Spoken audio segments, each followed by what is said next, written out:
Toi whatalofa atu le nei vaenga o le taiao I le suafa malo le tātou alii. Ia mawhai ona tātou toi wheiloa ia I le nei aso I lo na alofa malana pule whaasoa I lo to soifuma so mātou wola. I ia le atua I lana tausinga malana whamunianga le neva aso. Ia mawhai ona toi whaava soifua ia maso wola wa tātou whiala mai ai. Ia ana fuafuanga mana pokalame mana whamunianga. Ia toi whaatalofa whaatulima le pai maulunga su tātou atunu iso stafo le nei laulangi tonu nei atunu. Ia maso se vaenga le laulangi mau mai tātou po kalame pe ona tu ina atu ilana ala tātou ala ata le Global Kingdom TV. Ilana nofuanga utu inei o tau whaatalofa atu whaafeloa I atu. Lunga ia tātou atunu I tupu mai ia maise whalupolu tō whinga. Ia tupulanga la lovawa su tātou atunu. Awauna le atua, malo folau, malo le unsai, malo fo ile whātua toa ele neba yaso. Vi ia le ali ilang tausinga malani whamunianga. Ia o mawhai o na tātou wheiloa iai. Ia whaamata whaingofia le vaai, ma tātou tilo.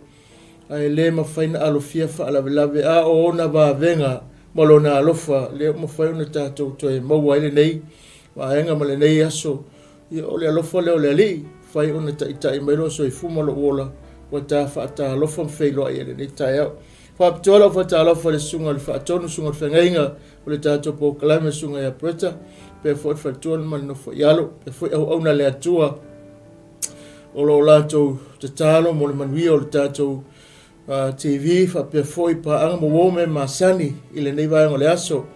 ta alofa lunga le tātou ala ata le Facebook live ia o mai mo mai ia whailoa I atu I lopa ia I le nei taiao. O mai ele mamalu le atua tai I tātou, whapea whailunga le YouTube channel,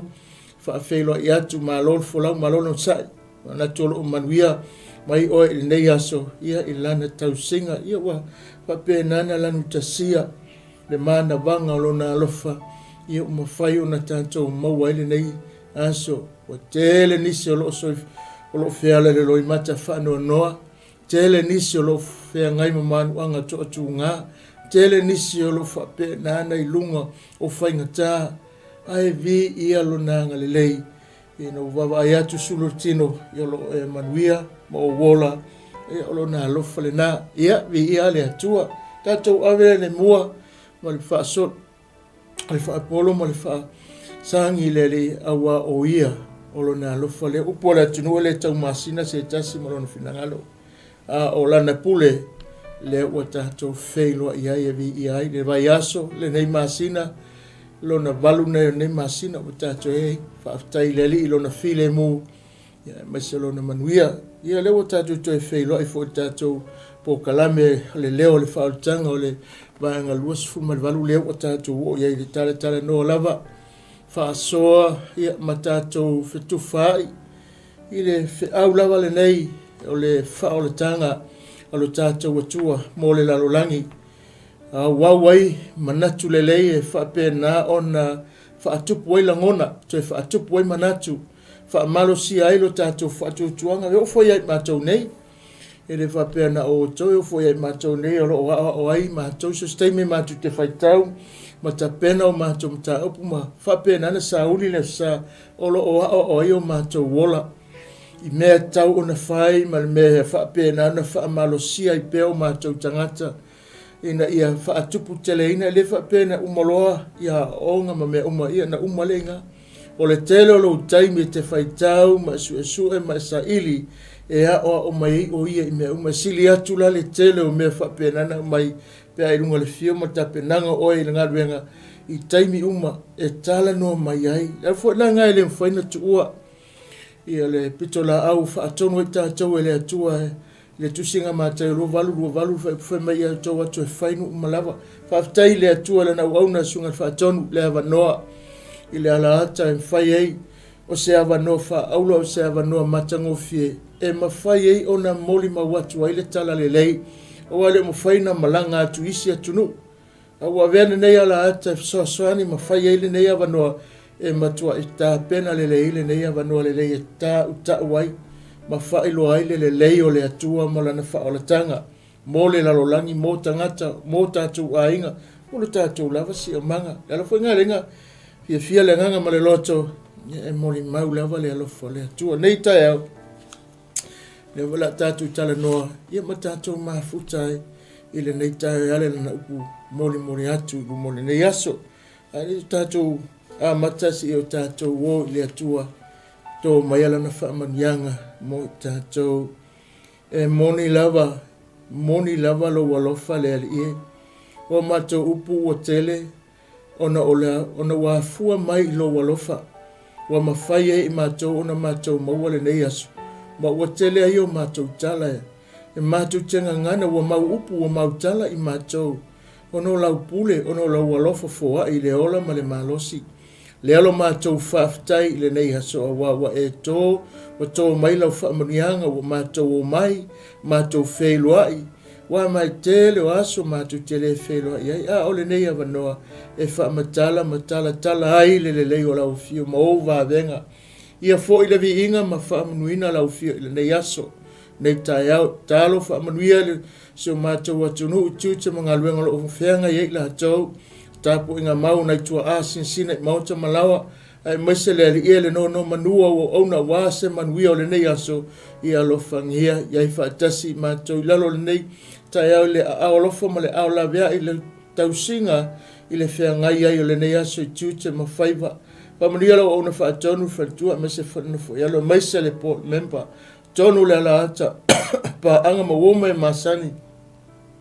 o elo o fia e mai moma mata ma lantou whaia le nei ala ata ma se mitanga o se whaamalus au i o lantou loto te talo whaamanuia te ele lau fio wala au i le nei aso whaonga ina lo whatau wa fio mai alo mana e whaonga ina lo vai fai lea mo fina ngalo moli o lau fio feta lai sau noa lau fio whaamalo si au toi whaalo tutele toi ti mata le upenga toi whaape na ona toi mamanu a tili lo mātou wola whaatua e ala ia wafionga la mātou whaasoa ai ia manuia le whaalongolongo o lo nuu mau tangata le nei tai au maia ia i ulewe inga lo suafa ia sua mātou te talo atua nei amene ma amene. Ya, vi ia le tua le nei tai au, hallelujah, praise God. Ngaluenga rono ta au pesufa, a olona whai pesuma leiva, luas fuma walu, whangata mai ai. Ngaluenga rono ta au pesuma whai pesuma leiva, se whangata le luas fuma walu. Whafunga mai a fiong pai o le tātou watua, o le atou whai tawina, i le nei tai au. A uau mai tangata i utaia, me Antioka, mai Ikonia, ua la tau whaalalo, o la tau whaalalo ane i le moto tangata. Ua uma foi ona whetongi a Paulo, i maa ona la tau tosole ia te ia tua o le ai. Whātei la tau ua oti o ia, ua vangavanga ia o ia ele au so. Ona tu lea o ia i lunga, ua halu i ai o le tai au foi ua la o atu ai mapanapa i tipea. Ua uma foi ona la fola le tala le lei i lea ai e to tele e ua whai ai ua whai masoo o na lato e fo i le i lusa ma Ikonia ma Antioka ua wha malosi u loto le au soo ma apopo i atu mau i le wha tua whape atu foi o puapua ngai tele te tau ona tātou sao atua i le malo le atua ua umona tō fia i la ua tau ina mai la tau i le kalesia ma le kalesia ua te talo ma ngaponi una tu ina tu i leo i la tau i le li ua la tau wha atua iai ua umona la uiane i pistia o na oa ele pafulia ua la tau tala atu fo i le upu pereka o na la i fo i lea ataleia o na folaua tu i leo i la ua na ile mea i Antioka sa lao atu ai na ua tuuina atu ai la ua i le alofa tu no le atua ona o le ngaluenga sa la whaia ua o fo i la ua ona la wha apotoina lea o le kalesia o le wha ma wha matala ina atu mea uma na whaia le atua ia i la ua malona wha avanoina o le whai totoa e wha atua monu ese ua la no nofo ai foi i po e tele whaatasi male au so. Whaamanuia mai le atua ia na fionga o tātou whaitau ma whaalongolongo ai. Ia tau ina tu maua tu ia te ialo na vi inga nei masei o le whaavavau lava. Au tūla u tau talanga le taeao nei, whaonga e polo puapua ngā, e whapena, o puapua ngā e tele tātou te sawa tuai, i le manuia o le atua. O puapua ngā e tele sawa tuai, i lona manuia po le manuia o le atua. O puia le apostolo, na toe whaamanatu ai a o iai le la malanga, i nuu ia na whapenana e whaalonglongo ai, o lo iai le la ngaluenga sa whai ai. O le whaonga inga le apostolo le whaamatalanga lea, ona o le taimi sa wā whea ngai ma le kalesia, ai ngai ma le au whaatuatua, ai maise le la malanga ma pānapa, o iai la tau whai maile whaamatalanga o whaalautanga mta upu lea. Mai Antioka, Pisitia, na oifu ai paulo ma pānapa le o ngai toi fui pafulia i le talawhaitai na la tōtutu o moi pereka i le mea na la tōtu lau ele ai ma watu ai sifo e atalia o le wafu tele lea na awina atuai le o loa mai Asia isu ria mai e kupito o ina na la tō mawai se vae alu atuai serukia le wafu i aton e Antioka i Suria na ia o ina foila e ui atu ele malanga le whaafai por wha missionary e moni maua tuai i nuu ia matala ina lea na tele na sa wā ele ngā ruenga pena whaati aile apostolo o malanga le tele o le sa wā sa iai le alanga linga wha upula le apostolo tala lea ma le wha matalanga nutapore suma wha o sa wanga mapopua ngai tele tātou te sao le malo e whaavau po malo le atua. Ta sila lea whaenga tāua le olanga kerisiano, o le olanga wha kerisiano, o le tasile me e pitusili ona e le taria ngofia tātou tu ai ngā langona nei, ma tu ai ngā whainga nei, pe a tātou ti tilo ai taimi e whitawa inga ma fisowo inga, o le olanga whaatua ma le whiau o le tala le lei mo le tātou wola i le larolangi le nei. Le alenga fe mai tala Yesu yana saunanga ma tayo ma reko luka yone fe mai afa pete mena oi fa saunga le mulo ola e mau afa pe na ona e fa mau ola ona le tala le e titoi mo le ala winga fa matalanga awa te ma le tala le leia ke wiso ta tau fa olaina na ngol tala le leile olo e ile mana lo upu mo le ola o Yesu o lona fina ngalo ina ia mau ai ma ia tau nu ai o le fa fita uli na le tura i mai le whapena ona tele kerisiano e whio pe whapena ona le tau lau le whamoe o lo lato whaatuatuanga mo lo lato te tanunga telefo inisi e toi fo i e tua ono le mea nei o sa wanga o whawhitauli ma mea tupu i le ngā luenga ma le sise o manga ma le whaiwhaitala tangata ma le tele o me whai mai tangata ma le tua inga e whaia ina i lesi tangata e solo muri i lesi ma toe fo i ai lesi tangata ma le toe fi iai ai tonu ngā luenga ma le toe fi iai ai tonu i le whaolatanga o lo tato iai e tau fi maule upu na saunoa Yesu e aho na tato tu mause i o atu e le aso e whaola i nai le ala ua tala no le apostolo o le tala no lunga le experience ta malo e tele o whengatasa whengai maia wa le tala le mananga le tonu nuu ma tu nuu nei o nale na tele na whape na sa tia ai ia la apostolo i whengata ma meo tua inga ma whengata o le tangata o le o talitonunga ma meo la eno nofo ma tangata le talitonu o lo iaila le whetenga inga tele lea ai sa le manatu e le apostolo lua o le manatu tele sai le apostolo ia wha amalosi o ia wha amalosia pea tangata ai o le tutonu inga Antioka ia malolosi o latu tangata ia Asia, Pisitia, Pafulia o no umane sa tele tangata whaoleina sa ia ina ua maua le tala inga sa manatu le apostolo o vaenga taua nei e lei manatu e tau leanga ina lana tau mawhainga ina ia tu maule whaatuatuanga tangata i leanga laua avelo latu tautonunga i le apostolo i le whea ngai masauanga pole a se tula i mai la fole nga lenga ave sau noie l'apostolo le upule fa ipolufu malua fa mai o puapu nga tele tatu te sao ile malo le atua o le vaenga manei la o le olanga whaakeusiano po le tangata ua talia le whaoletanga e te tau ona tātou titilo iei o se vaenga e pi te tonu o tātou wola whaaleanganga o le olanga e te tau ona tātou roa e awhia te tonu o tātou sāwalinga whaakeusiano o le sāwanga ma whaingatā o whea ngai ma tātou tele o taime e tau ma whai atuai e te ena awfo e te manatu o tangata umai e fia ia tātou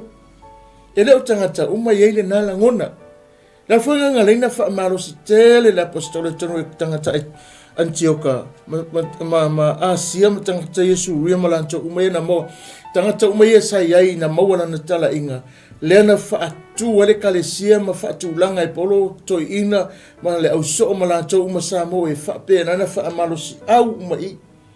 e lei popole vai ele mena tupu i sa wana manatu tau ainga ma le whape nana toso natu leo tangata uoti ngoko la so ko fa kulanga kulunga te malo to fa wau le tala le lei si o le mele au mai ai o le atale tau fa pe nana vali mai le apostolo e le manatu tele I fa fita uli le fengai pe o lona vai su le nai le tala le lei ke viso pe o se me o masani ai pe se me o fa pe na ona ma wa fai ma me fole le ele se me se fa fita uri ia ai pe se va engolo na olanga fa tua e fa pena na afia ilo na olanga ele I manatu la ia e a fa inga tele ai o ia ile tulanga le a o me tupu wa no fola la ia la apostolo ma toe fa mau tua tili ai loto tangata le 𝚗𝚙𝚎𝚘𝚎 ia awane isuia le taritonunga tangata ia nu ese ua maua ua manuia ua whaolaina ua lātou taritonu le talainga e le manatu ele la apostolo le vaenga lea e vai e longa tangata langa o le whaamoe ia manuia o langa o tangata nei ia toi whaapea nana tūla I mai se kalesia te tonu lana talainga lea ma ia tutupu tangata nei le ola whaatuatua ma lātou taritonu atu I le atua ina I le lātou wa ai lea o tau maumai o le wa ai mai o tangata nei e whengai I le whengai o le apostolo mo whengata ma le au malanga ma mea lo whaapenana tutupu ai ma le si o manga o whaiwhainga o tala mea umanei e le I vai e le whaola ia le manatu o le tangata ese mai lo tātou whaola ese mai a Yesu ke wiso le mea sa o iai sa o iai te manatua o ele upo Yesu na whai le apostolo e sili atu mea tau te whaia sili le ngā luenga la au tau whaia e sili fo le telo whawhitau li la whea ngai ma o tau I le ngā luenga mea umalawa la atutupu e whai mai aia o mea umalawa nei mai pese ia lo whaia te o tau a o ia le whai iai a ti tilo la ia le furi o le tamalo ma le toe turn esa tangata mai le mele e whaapena o na tilo iei le au utaia ma tangata nei na la tua mafuanga ato nei mea o le te o tangata utaia nga mai fo I whaapena na vange loto tangata nu ese nei ia tamu whai tu whaatase te e atu le ngā luenga paulo ma le au apostolo le whai ia fore ngā leina nau ai ia fasioti paulo I le mele la la fe merita le tus fa pe fa te la to ai uoti o I ale ngo ku ai o tala masen ku ngo maloka fika fi parpala ko savali o le atal tangata fa tu langa le upulena sauno ai o fa fi tauli e te sawa I le malo le tua la la winga fa matalanga o lu tau le nga wenga sa mo le ne tai au ta to la fa tu tua la o ke visiano o lu tau ia nga wenga a fai o le tangata tilo ia te oe a fai o le tilo atu tangata fa penana tu a fa o le inga tonu lo ainga tonu lo nu tonu le kalesia so sisi o manga tonu fe nga luenga o lo fai ma tai muanga oe I le la tova ai ina ia tupu wa ero la to o la fa tu I le nga yo inga le te faia melo tala la apostolo ono sa I fa fitaulinga e momolia ma fa penana tatou wa ai le ato le malo le atua yo tatou soifuanga fa atua mo tangata ia muli mai mo tangata ia na fa penana tatou muli mai wai mo tangata ia o fa laina o tatou e ao ona tatou manu malo ina le vaenga na e ao ona tatou manu malo po le ale telo fa fitauli po le ale ti nga ma le matuitui o meia e le I solo muri la apostolo e male o apostolo a sa fai mitanga ia i latou o se vaenga na pipi o latou ola faaleagaga o faafitauli na alu ma le apostolo faafikauli e malosi ai lona ola faatuatua i le atua o mea tigā ia o mai e atili ai lona fiafia i le atua vaina mea na faaliliu ai na atili igā i arki a apolo le ika i le apostolo ae vae mai ae akilele olioli le apostolo iai i le alii oli le alii o lou malosi lenā o le ale akigu ma le kuaiga ika ma le kuaiga le fiafia o tagata ae vae mai e atili ai lo fiafia i le atua sa tumau polo mapana pa i le laua talaʻiga i le tala lelei ma manatu ai i le totogiina o le tau e lē o se mea faifua pe o se mea faapena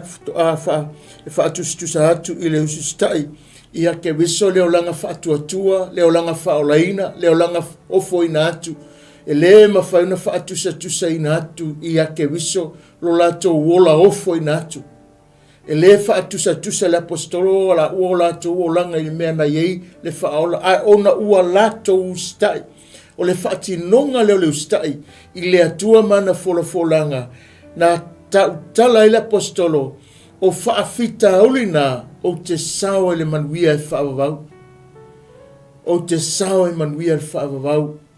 o le revelation po le ata ato le faaliga lena vae na faaogā le apostolo na tilotilo i faigatā na savalia e le faaola e leʻi faatusatusa le ia paulo lona taimi i lona faaola i mea sa feagai ai a o le faatusatusaga le apostolo ma ia faamatala i o le tāua lea o le faatinoina lea o lou usitaʻi atu i le tala lelei a kewiso e faapena ona faailoa i ai e lē mafaina faatusa le feagai o ia mamea ia i le mea sa o i le faaola a o le faatinoina o lou usitaʻi i le atua ma le valaau e ale le faaolataga mo tagata ia ua faapenana talia mo le kalesia lea ua faapenana tuputupu ai mo tagata fou e pepe lo latou soifua lea ua latou vaai a te oe na faapena lena taʻuvaleina ua taʻuvaleina i le apostolo faafitauli a ua sili ate ia le usitaʻi le alii ae silisili le manatu ia ola agaga ia na le mafaiena tuuaunoaina le apostolo o tagata o le tala lelei femai ona lasoasola e se mai lea o latou ina neʻi fetogi i laua i maa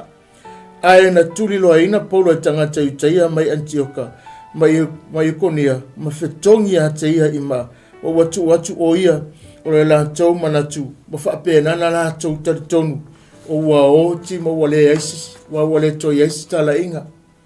uma na fai uma na fetaui uma na tauai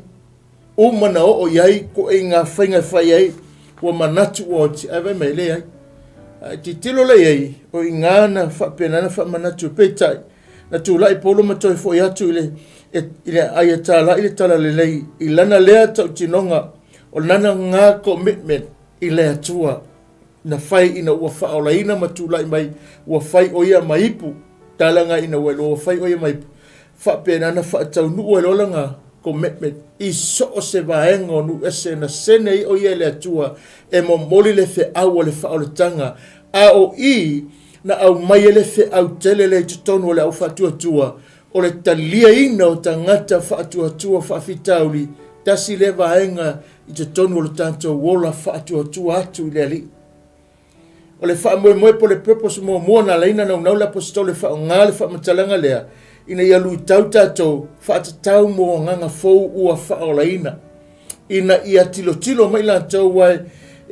moni ale upu lea mo ia whaolainga wa ailo ia Yesu a sili a ona iei manatu tangata o le kangaka ngā amaka o la tau wolanga le ase ata whapenga me whainga lenga whainga tante lo isi mea Nang ois tangata moloa whaolainga, tangata ma ya te vai fo tangata, e se foi le mea wa fai. E se foi la le ato inga soifuanga wo fo iai.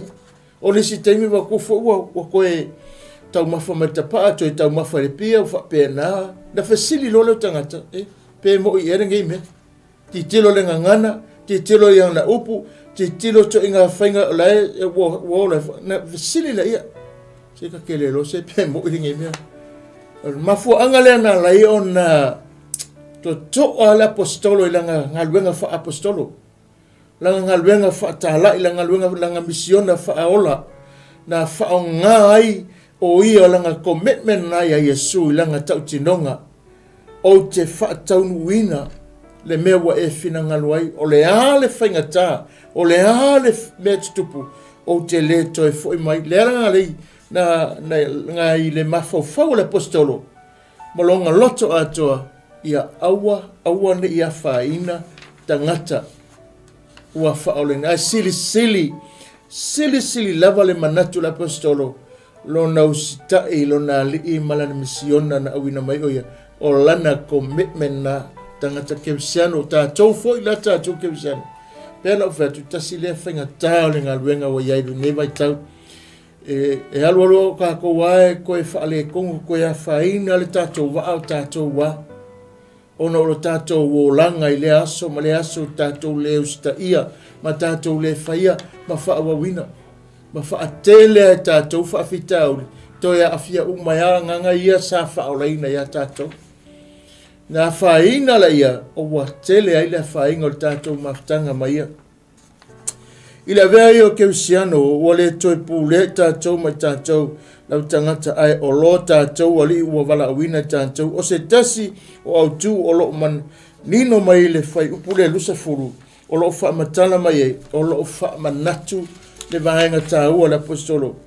Matau tia o le mana, o le afionga, o le atua. E nate wha ato i laloina, mea wha lave o lo whei taiai mai tātou. Tasi le vahenga tā ua sa wha ngā le apostolo. O le whaongaina o le upu o le atua e whape nā o na ta lepe ai ma momotu ase ai ia manatu sāwhia ngai matangata. I te tonu o nuu ia na ui mai e le whaingo fie le moli mawino o le alofa tu no o le atua. Whai o le te o tangata iuteia wana turi mea tangata iuteia le apostolo. I mea sāwhia alua iei. Na lātou turi matai mea uma sā lātou tau mawhai e whaatau nuu le awale whasioti ai. A walo lātou titilo. Wa sili atu le ngai oinga ma le vaenga wa tula mai. I le suinga o iei. Ia tangata o nuu ase nei. I le moli mau o le tala le lei. I le moli mau o le olanga. O le mefo le tāua ai sā moa masi tātou. O le tāua o le manuia o tātou o olanga. O me whai o tātou loto. O tātou tangata. Ia le lei lo tātou vālea. Mea uma e whai e tātou. E ao ona tātou whai alanga. E tele lava. Pēno whaiatu. E muria ia wa ai tangata i le alii. Ai pe o tātou e whai ma wa ainga i telo. Taimi pe a tātou o e whai langa luenga mori mau. Tātou titala noa e turi a tātou upu. O lesi lea mea na silina mānaia. Ma tā ua le apostolo. O lona whaonga ina le upu o le atua e mori mau ai. E tautala mai le fionga le atua. Na ia whaangai o ina le mana o le upu o le atua i le whaola nina o tangata. Na i loa e tangata le mana o le atua i le upu. Whaangangana, whaapoto, whaaoloa, whaamanuia ai. Loto tangata i lana launga malana mori mau. Na whaonga ai. Ka mele na toe foi paulo. Ma pa napa e asiasi atu tangata i tatonu i ai umaia na whaamautuina ma o so whai ai la tau. Na i loa le leile lamatia ino i la uaola. Ai sa le mawhai o na tu ua lea le langona i te tau lava. O na o atu e whaamarusi au i tangata tatonu o lo whapenana fōu o la tau o langa i le li. Po lava le whaingatā ma popua ngā e o ai. E te tau lava o na maua se taimi e fellowshipi ma mafuta whaatasi ai. Ma le au keusiano ma whaamalosi lo la tau o langa. Fōu una ua whaolaina ma la tau tū mau pēr i le tatonunga. I le whaipunga lusu matasi ma lufu lua. Ngai toi whaamatala le apostolo. Lona manatu na whai apanapa. Ka koe o e koe asi. Ai mai tau mai. O le a foi. E si pēr le tai loto tangata te te. Ai maise le lamatia ino le soifua. Ma whapena le tele, e le ma whaitauli, e le tele o whapitauli, o lo whapena na whatai ia i pe ia so uma le mori mau le alofa tu noa. Ae na laua lunga le loto le apostolo. Lona fina ngalo le iai, o le fatu le na o lona alii na uina mai, o lana commitment na i le atua ma lona finangalo, po le ale tu ainga whainga, sa wanga, tu ainga tua inga ma me o ia teia, e le ito e foi ina uwa ai, paulo le lofo le atua, e ala ia Yesu ke viso, na wa ai mai ai lo ai, na pele lo ia teia, e pele lo ia te oe lo walii, lo walofa i lo walii, e whainga tātele ia te oe na e mafofau e te sola ese, mafofau e la whapenana e tu ua, nisi ke visiano whapenana, tele me tutupu ai, te lo e whainga ai nisi o loto sa whapenana whaolaina ona oe, sa lato mauaina le whaolatanga ona o lautala inga, sa lato moli mau i lau whaalongo, i le whaalongo atu i lau tala noa, sa lato ta ofi i lau upuna e moli mauai ono i Yesu Keriso, ai toi wa ai loa, toi wa ai atu wa esele me woi, e tupu lo lato whaanoa noa. So le ngalai tātou le tino. Lala foi ngā le ngalu tau le whiau le aso nei. Sa moa mesele atunu upele mo tātou a inga whaatua tua lau kewisiano. Tu mau i whaafitauli na, lango whaafitauli lelu i tau i polo. E whea ngai pem tātou, e le ma whaina tātou e sem whaafitauli. Langa o le tau te ia le tino. A o le moli mau watu le tala le lei. Fatu nā nei le apostolo. E na lona lofa le lona lei. Whaatino pe tu sei whaafitauli. Ai pe o whaapenar, pe o ses mea sua malie. I le tangata wa pele ia te ia le ali. Ma whapena na tupulo na lofo i le tangata wa whaolaina. Ai o le mesa loto i pe ia le matua moa i lana tolu ai. E opo a se ia wa ai wa malosi. E le mana e tu wa noina wa ia ti ngal whengitaf kwa umangei ia na sa wama tele whengita le fo ila matia. La lava tuli lava i uteia se vaenga i moai. I pingi ro inga, ai le mawhai. E ala na tupu le langona nga, e ala nga le mawhai. Le anga le mawhai e whawhitau ni tau fia le alofa le loto tangata. Wa pele longa li ia te ia. Ma alofa longa loto i tangata ua whaolaina. O le focus a toa ina ia ma losi mai le nganga sa ola ia te oe. Ina ia e momoli ma whaatau nula ngā luenga. Ia e ave le loto tangata li ia pipi i sa o le loto tangata le. I le atua malana whaolatanga. E malosi loa, whainga linga whai e poro. Na toi ase le kalesia, whaatulanga le kalesia, apopoa i le kalesia, ma whaatulanga umatulanga ina ia mautu, leu a whaapenana momole e poro, loto tangata i le atua, le winga o le whaautanga. Toi whaatulanga umatangata nei, ia maua lea, le sootanga wawala lata lea, ma ia taulalo lato wa ia, ese lo lato tatonunga ia te ia, ai taulalo lato wa ai i le e ona lea, le whaolatanga, le ona le tala le ona le manuia. Sa whai la apostolo, sa tama whai la apostolo whaatino. Lona manatu ngā sae, malona la ngona le sae, ia whanau mai tutonu o tangata nei, le whina ngalo lona atua lai, lona ali. Ia ola, mea ngā lenga musu polo whaatusau na ti ngā sa whea ngai malona ali. Le tai whaatusa. Mea ngā whamei o pupua ngai o ke whikai maa, se o lau, se o le vai sua malia le ia tau le ngā ruenga. E foi ngā renga lu tau tātou sa mo mese ngā ruenga le atua. Tātou le mori maule whaolatanga. Tātou te oe mori maule whaolatanga ke wiso. Tātou te oe tau le whaolatanga lu tātou atua. E ao ona tātou tilo le lei.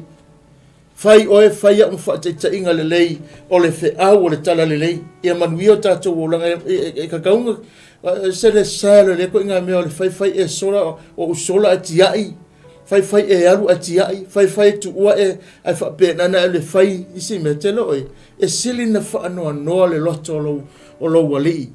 E sili na whaanoa noa lo na whinanga. Nanga fwoi le i whasere mutu whapenga i le alofa tu no na sawai. Na ono sa i e ngā. Lera fwoi ngā lenga ma la walunga le loto tangata nei, le apostolo nei. I langa whi au le tala le lei. Ina i o le whi au tangata umalawa. O le tasi le vaenga la matia ina wa iai le ola o polo, ma pa napa ma le toi fo i atu inu nei.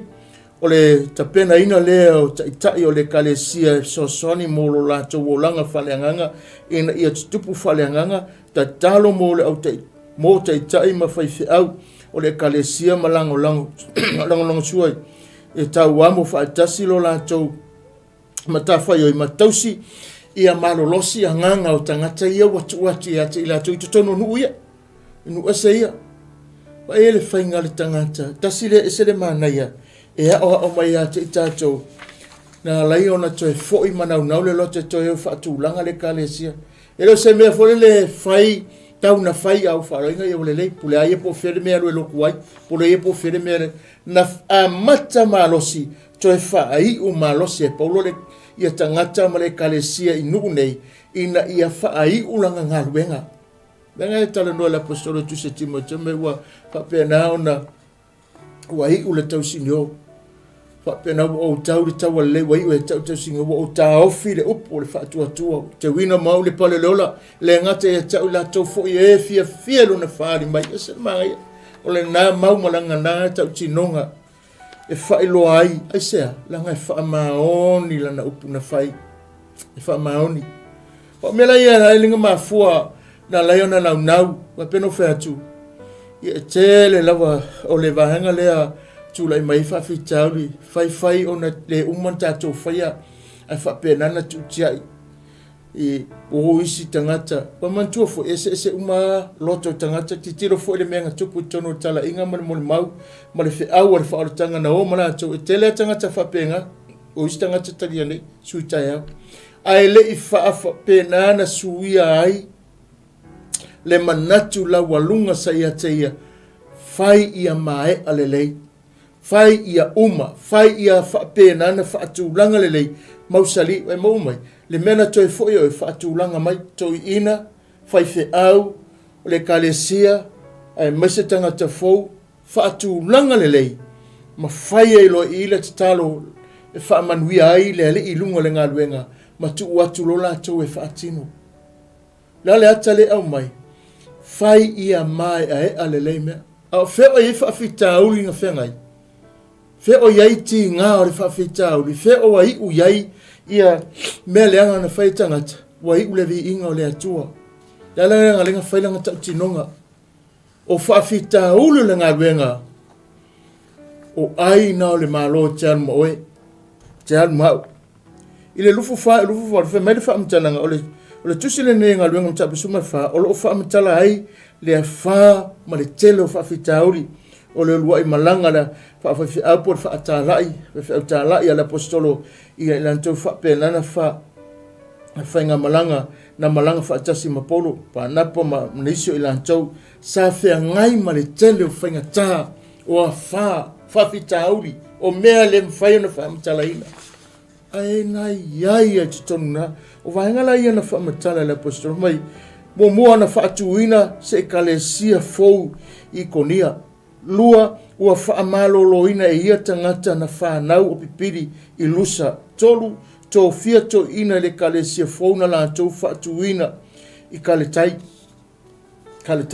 na fa pena na fa tulanga ia le vaenga le na I tonu le vaenga le na ila to fainga malanga ole tusile nei olo fa matala mai ai o meia na tupu meia sa fai ma le vaenga le na lato fa tino ina I le lato malanga le masalo na tusia polo la na tusile nei I kalatia a ono fuai o ia I Antioka I le tausanga nga 80 fa valu po le faiva na fa pena ina ua uma la na malanga fa misionari nga mua le na aluai e tele awa onga e whaatitau le vaenga na I kalatia o loo tala noa I la apostolo ai o loo o le au te lenga po le ioinga whaapea o ikonia lusa mati peo vaenga ia o le na vai panoa na whaatitau I le tusi a tonu na tusia le tusi le nei I kalatia luma o le au fono I Usalema awa I le tusi o loo I aise fesili pe te tau ona mana o mia e tangata talitonu nu ese ona muli tu la fono a mose. Tasi le vaenga na fina wina ele apostolo I lana tala inga. Ina ia whaamala malama le vaenga le tono lo fetoso inga ima natu la uyutaya.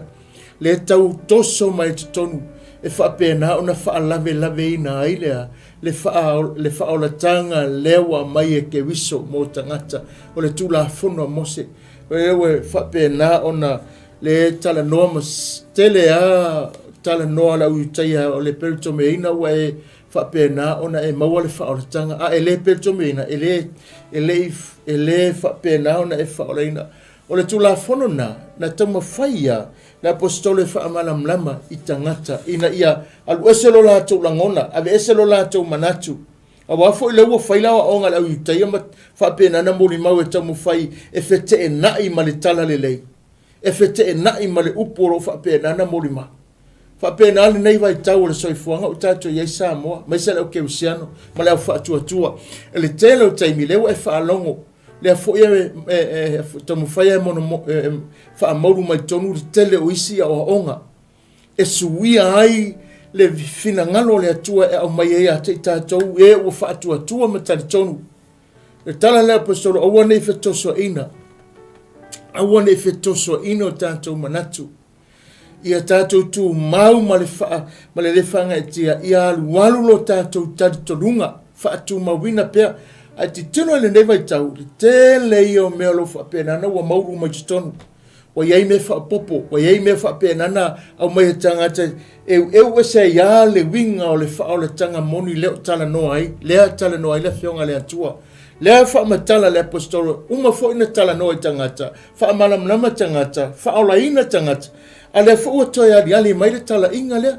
Tau mawhai lava e ave esele tan tonunga lea.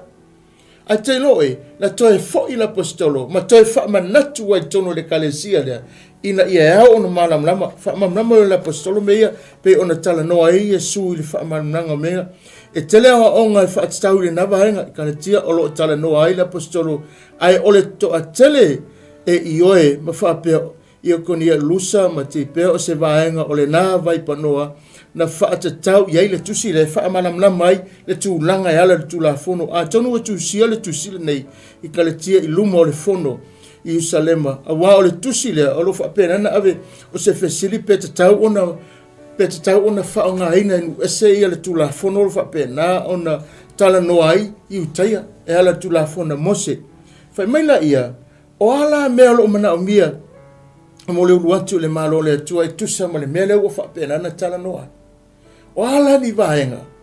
o ala ni mea ao ona whaia au lea, o ala ni mea tatau ona tātou whaia, o ala ni mea tatau ona e tilo e, a walo tātou au nanga ma le ngā luenga, e te ono saia i ngā, ina ia tātou mo mori tangata i le malo, ma ia tātou iai whaatasi le malo, po o a whaafita au le petan lea, o loo iei te tonu whaafita au li, o lo whapenana sua tia ai lo tātou whaatuatuanga, o lo whetonia inga ai lo tātou tangata, ai lo o mai le apostolo, e ao lava,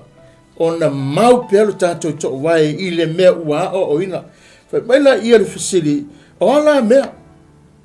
o ala ni manatu, o ala le mea o lo whaamatala mai le neim tau, pe ona o ele ali whaaola mo tangata, memomu o le mema nino lava, o mea ia na whaia Yesu, maa o aiona so o e whai, ma whaatino ina, ma whaataunu ina, i le lalolangi e ala i lona suafa, na te whaataunu ina i lunga o tangata umalava.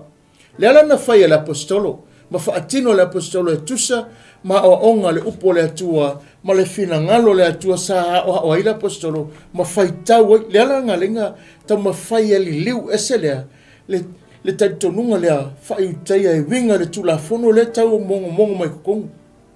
Ai te tiro whaila nei vai tau. Ai te wama ai whaila nei taimi. O le whaia mai ane te whaolatanga, ai ei male vai, e ei mai a inga. Ai awa kako maka le, tātou tilo la e mena whaia Yesu. Memomo, e te tau ona toi whaafowina, we must be born again. We must be born again. Le anga whaia le apostolo i tonu e kalesia i nuu ese ia. O le ngā luenga whaile ngā whaia Yesua o e ona so o ma whaamaramrama o na so o e winga i le tala le lei e au o na whanau fowina. Tonge lio na halu le fe au ma whaamanatu e le fe au ma leia ngā luenga le lei mena e whaia e tasi le mea misi. We must be born again. E ta tau o na whaolaina. E te tau ona whaolaina, talia Yesu e whai mou whaola, ona e iaile whea i le manuia e whaavau. Lua, e te tau ona whaatu mawina o e le nganga paia. We must filled with the Holy Spirit. Lua e ao ona tātou whaamautuina i o tātou tangata le ngā luenga mana lo na nganga ua fōa ina mai. Ua fōa ina mai, whai mai le tala tuse ione o lo tala no Iesu, whai mai a whia mai le nganga na te whtoe whaamanatu mea umaiwa o tala noa tu i ati o tau. So we must at the tau o na tātou whaatanga a lau le nganga le atua e whaamanatu i ati i tātou mea uma na sau noa ai le whaaola e tusai le whaolatanga whaamautuina e ia tā pena e ia tai e ia whaamanatu mai ia na te toi whailoia te oe e le mea le au o na tātou whaia o na tātou lolola ia le mea e au o na ofi mai te tonu ma le mea le te tau o na ofi mai te tonu awa aka ko le whaatanga le ngapa ia e awa ina tātou fue uma mai mea uma te tonu o na whaapena le na tupu le vevesi ma le mautonu wa iau ma fetoso ina ai aisea le anga ua o whaia i loo lava i loa ai le o whaatanga ina e au le nganga le ali e awa o mai a tau ia o loa po o ame a taunga mai tonu ma le mele te tau o na sau te tonu o na o ngalua la ia ma o a o tangata ina ia i loa tangata mo mori loto na tangata i le atua fio mai le nganga na te tai a te ia i le ala o le atua tusa malona fina ngalo ila ia manuia lona si o manga tolu e te tau ona alofa i le atua whapei fo i ona alofa i e lua te tua oi we must love God and love your neighbors tasi lea whaamanatu e tupu tere pēr te tonu leo langa whaakewisiano o onga ia Yesu le tala noai sa sau noai la apostolo matoa ia o ai la tau maumai melenga leng pupungi e la apostolo le tulafongo le ia Mose tusa ma le melenga tau whaile au yutai au whaale saio ea o mai le tulafono na e le italia ina e le i manatu le apostolo e au mai tonu tau na e whaatino o loa lofa na i le atua e whaatino i whea i le lua te tua oi e whaatino i le tangata le te lua sootanga e whaatino i le tangata le lau ngā luenga alofa e te whaia i ai peona e whaia i le atua a tau no le ngā luenga e talu whaia le atua o lou tangata e te matua i serve le atua lo ato atoa whapenga umale mea leilonga fina ngalo pe aona e whaia ia teia whapea foina e whaia le lua te tua oi o ai le tangata le te lua tua ka masenga lua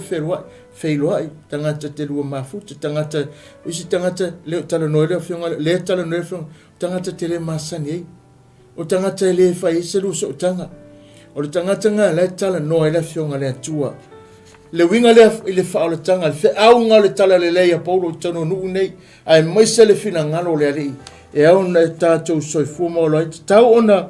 e ngā ioi me alofa le ngangpa ia we must move in the gift of the Holy Spirit e auna e ngā lueina e auna e whaatinoina ngā luenga ma me alofa le ngangpa ia au mai mo i tātou me alofa ia e auna e tala noa me alofa ia e auna e au i tātou me alofa ia e auna whai e tupu tele ai lo tātou whaatuatuanga ma lo tātou wa ai. Mea ia lea o ele apostoli tunu re kalesia le ngata na o le upu tala noa whaatanga le nganga pa ia mea lofa whaamalolonga na momori e loto tangata ne ia lātou loa le atua, ia lātou loa le alii malona manuia lea na whaatino le whaatanga ina o mea lofa le nganga le atua. Lima te tau ona e ola isi o langa ustai ma ola whaapa ia ina. We must live your billing and live holy life. E ao ona tāua. Ola le meranga toi fo ila apostolo toi alu i o le kalesia whaatulanga. Whaatulanga le lei ale mea tango whai whaalo whani ustai ola se olanga mama, ola se olanga manuia. Tele mea tutupu. Tele mea li ali saa moa mesela tunu pele. O nisi whapena ona ua whaola ina. Manga ela uti tilo atu le moli maua le tanga o le tangata o le pese Filipingo e pose sainga moli mau mana ia le kingo kaka tele o pea. Aina o whaalonga pokalame na alu whapui ngala nga whaola inga tangata. Na ia matua i shei kwa maha e toi whaaliali le tino i mea la inga whai le whainga le laulangi. A le mana ia yola na moli mau mana ia la na tautinonga le taimina na iloa ai. na nei loa ai o lau sta mai ia ola se o langa whaamamaina I luma o le atua. E tele ala taimi e tau o tangata mele lona tino e mai te talo whapenana whai le atua ia ngā tia lona matanga whaapa ia ina ia. O taimi sa whai e ile le malamlama. O nisi taimi tanto o kiusiano soli. Peo se mea fia fia koe fo i o e ka kako kingo. Whai e mantua o ela tala noa malo si ai. Te lo e tasile vaenga e au ona e ola se o langa mama, ola se o langa paia, ola se o langa manuia. Le ngata o lo usta I le atua a olo ola mama. Nisi la pe wa whape nana a fia I le ole o langa the lifestyle. Tupu tele mai. E mana o e kāsinga mea le lima, manga o e kāsinga mea I au tawhane, tau au, pākua. A le tatu tala noa wa mai e ila fionga le atua. Tasi le mea na manu sila na o onga. Ia ola ustai, ma ia ola faa mamaina, faa pa ia ina. Lenga tā ua I le atua. Le whainga le mea wa umunga ka, ai tele I malamlama. Au le mela le wa faa ola inga, ai koe fo ia whai mene. E loa e le au faa tasi ma le fina ngalo le atua. Ono, e te tau ona soaswani le faa taunuina, o lana misiona I lalangi nei, e ala I lo tala I atu o le faaolataga kewiso. Paenga tā ua le na, mo e o loo whaapenana le loloa o lātou o langa I le lalolangi le nei. Tā ua tele lea lo tātou moli mau. Nara whangai whaafitai le loto I le nei e awanoa. O mai tātou tele o isi atunu o le nei awanoa. O mai le li e moli mau atua I le tala le lei. E tele ia o nisi taimi e whaapenana pisi e le mawhaina tu ua. Langa le tau tele ele isi se maus ele mawai se avanoa tu so le whaafetai le atua ona nei avanoa e mawhaina e te su e ngalwenga mawole ngalwenga au le avanoa lea ele teleng tangata sa ili ratu te fia maua awa foi ele fia ele se tupe mawai ai awana ingane atu oe le benefiti o le ngalwenga le nei e te manuia I le langi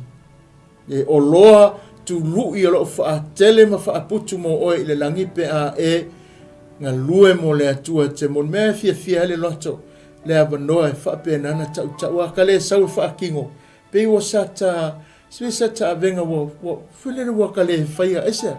o na e te la ngona le lei e te la ngona ina le me le te faia pele ia o le ase a wala e tase te urua tua I le malo le antua e whaafefea na maua.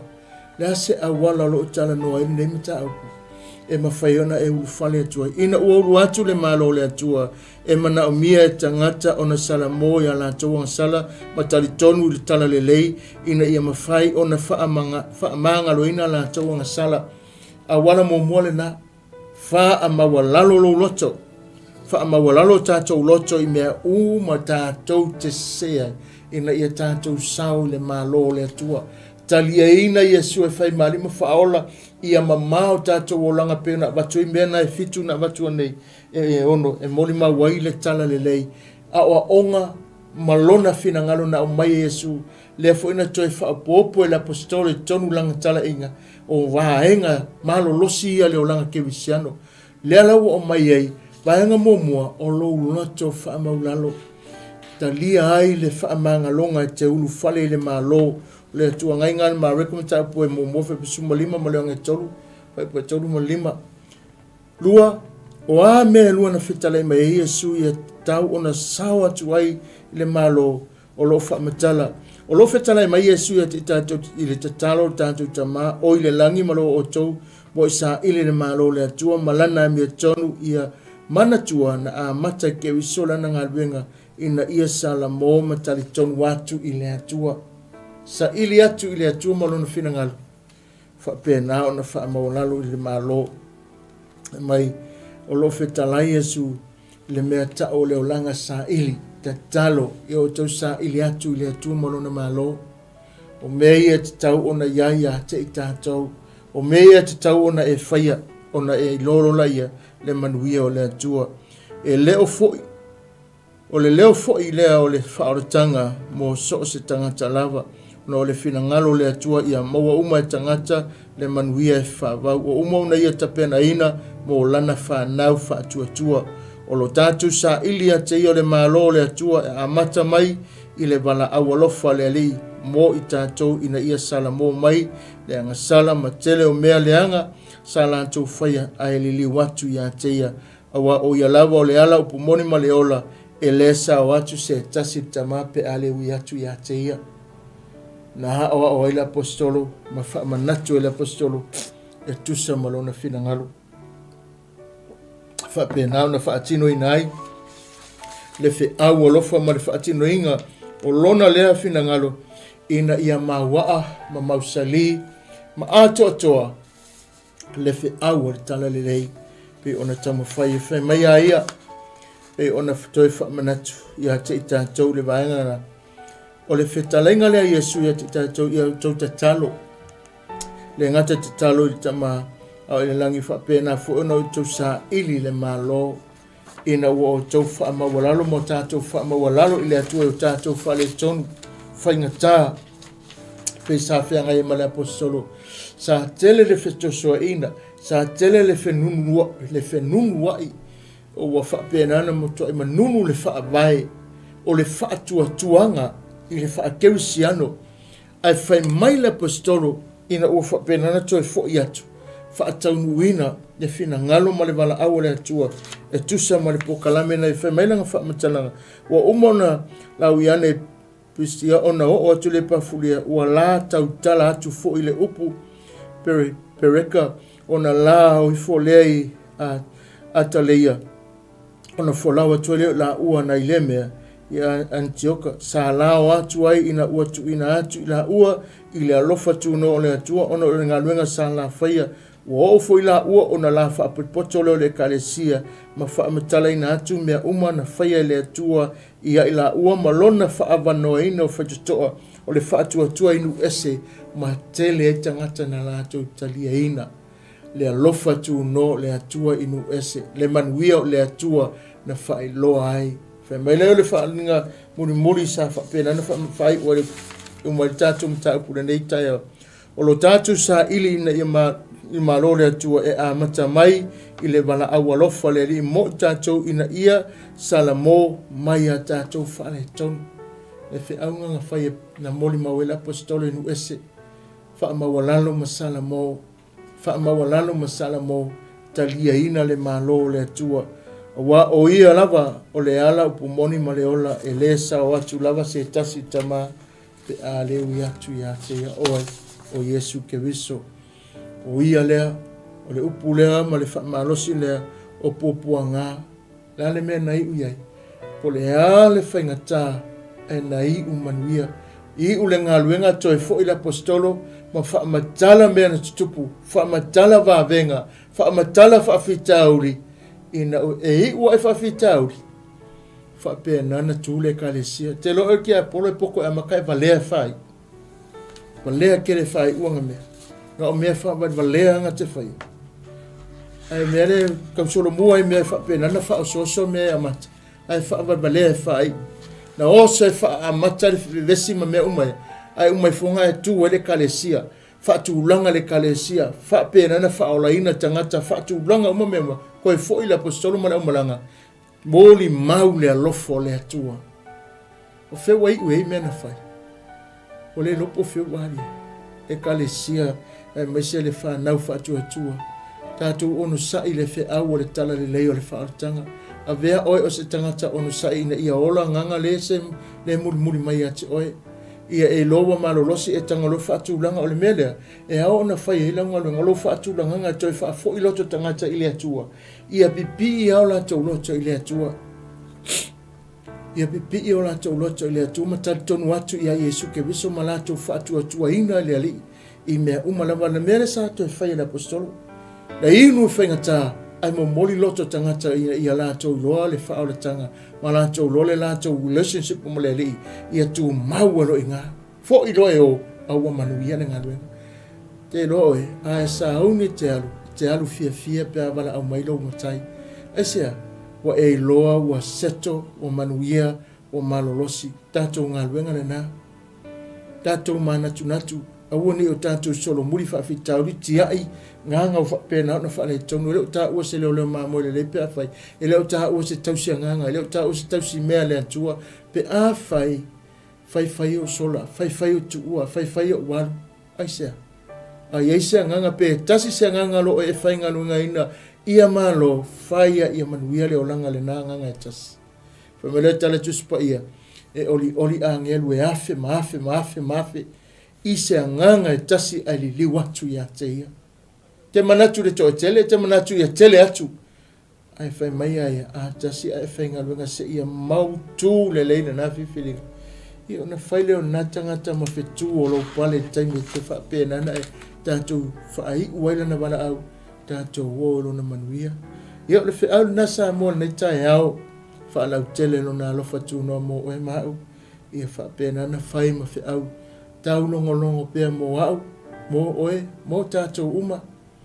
mana tua pea awa ne e tia ia se nganga o foi te tu i ona whaafitauri tu ai pea whaikaria ia a fia poko ko e pea awa te whaapenga ono sai se ia e momori o le mere tau i e whaai u lau whaiva whaai u fea i a o le tangata lea pipi i longa loto ia Yesu Kewisu sawo lele o ia e alu lole o ia fa waule nga luenga a lewa pipi i longa loto wa taula le fa moe lewa mau le taula taula o fa moe a wane na whaika aki hewa pea o le lopo whiori mo wa o iai